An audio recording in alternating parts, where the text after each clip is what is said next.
The US president's surprise offer came during a news conference at the White House with Italy's Prime Minister.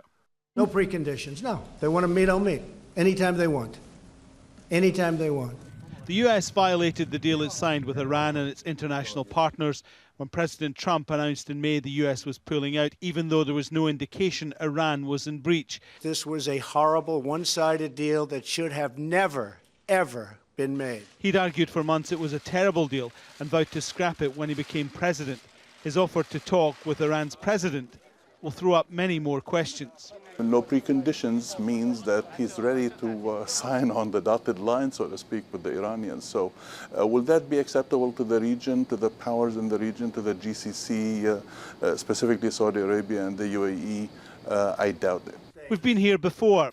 They will be met with fire and fury. Donald Trump verbally attacked North Korea and its leader before agreeing to a meeting.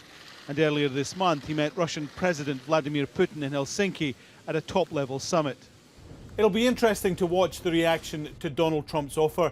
When Barack Obama was in the White House and said he'd be willing to meet the Iranian president, he was heavily criticized by Republicans, Democrats, and by many right-wing commentators who now largely support Donald Trump. One additional problem might be who would broker a summit with Iran. South Korea paved the way for the meeting with Kim Jong-un. France might be an option. President Emmanuel Macron had urged Donald Trump not to walk away from the Iran deal during a state visit to Washington. He has links with Tehran, and that might open up the necessary diplomatic channels.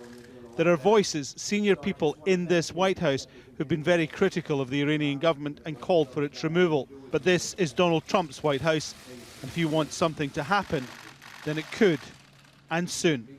Alan Fisher, Al Jazeera, at the White House.